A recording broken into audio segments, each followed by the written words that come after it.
Evening everyone. এখন হচ্ছে সন্ধেবেলা, এখন বাজে 6:30। তো আমাদের একটা আজকে বিয়ে বাড়ি আছে, তো এখন থেকে ভিডিওটা স্টার্ট করছি। আমি হচ্ছে একজনকে সাজাবো, চলে এসছে আমার কাছে সাজতে।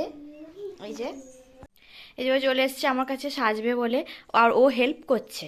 এনে এটা দিয়ে মুখটা নিচু কর, মুখটা নিচু কর, ও দেখ সাজিয়ে দেবে তোকে। ও জানে ওটা দিয়ে কী করতে হয়, তো ওকে একটুখানি সাজিয়ে নিই। একজন কন্টেন্ট ক্রিয়েটর হিসাবে আমার এটুকু মনে হতে পারে যে মানুষ তখনই দেখবে যেটুকু যেটুকু তার সাহায্য হবে দেখলে, বা যেটুকুতে সে এন্টারটেন হবে।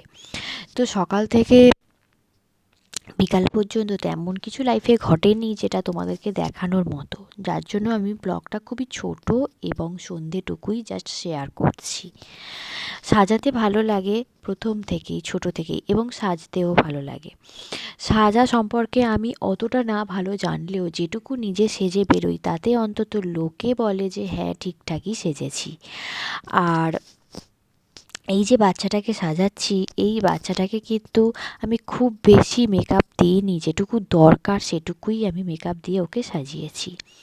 আর মানুকে প্রথমে রেডি করে নেব, তারপর আমি হচ্ছে রেডি হব, কারণ ওকে নিয়ে যাওয়ার অনেক লোক আছে, কুষাণ টুষানারে রেডি হয়ে ওকে ডাকছে, আর ও গেলে তারপরেই আমি সাজতে পারবো। তো মানুর ফাইনাল লুকটা তোমরা দেখে নাও।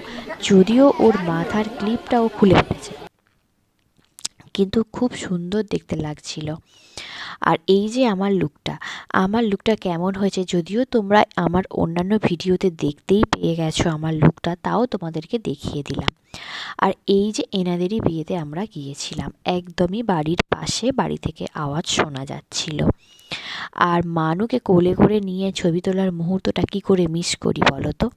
আর ও এখন করে দেখতে পাচ্ছি যেখানে লাইট বেশি, যেখানে ছবি টবি তোলা হয়, ওখানে যেতে ও প্রচণ্ড ভালোবাসছে। জানি না পরবর্তীকালে সিরিয়াল করবে নাকি। আমরা তো সবসময় রাগাই না, মানে আমরা নিজেদের মধ্যে হাসাহাসি করি যে ও সিরিয়াল করবে এরকম একটা ব্যাপার।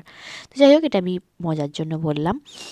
যাকে সাজালাম তাকে তোমাদেরকে দেখিয়ে দিলাম, গিয়ে একটু আইসক্রিম পকোড়া এসব খেয়ে নিই।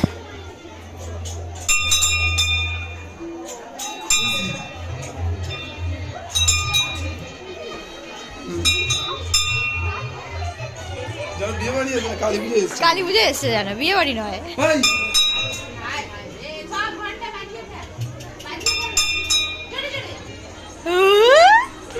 মা,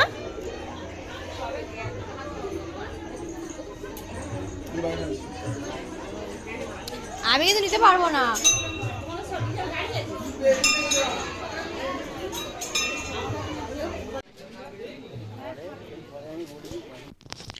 তো যাই হোক, তোমাদেরকে একটু মেনুটা দেখিয়ে দিলাম। ডিমের ডেভিল হয়েছে। ডিমের ডেভিলটা কিন্তু বেশ ভালো হয়েছিল খেতে, প্রত্যেকটা রান্নাই ভালো হয়েছিল। তার সাথে কচুরি আর পনিরের তরকারি, চানা পনির আর কি, চানা পনির, তারপর রাইস। মাছটা যদিও আমি নিয়ে নিই, তাই তোমাদেরকে দেখাতে পারলাম না, মাছ ছিল। আর মাংস, মুরগির মাংস আর রাইস, চাটনি পাঁপড় মিষ্টি। তো আজকের মতো ভিডিওটা এখানেই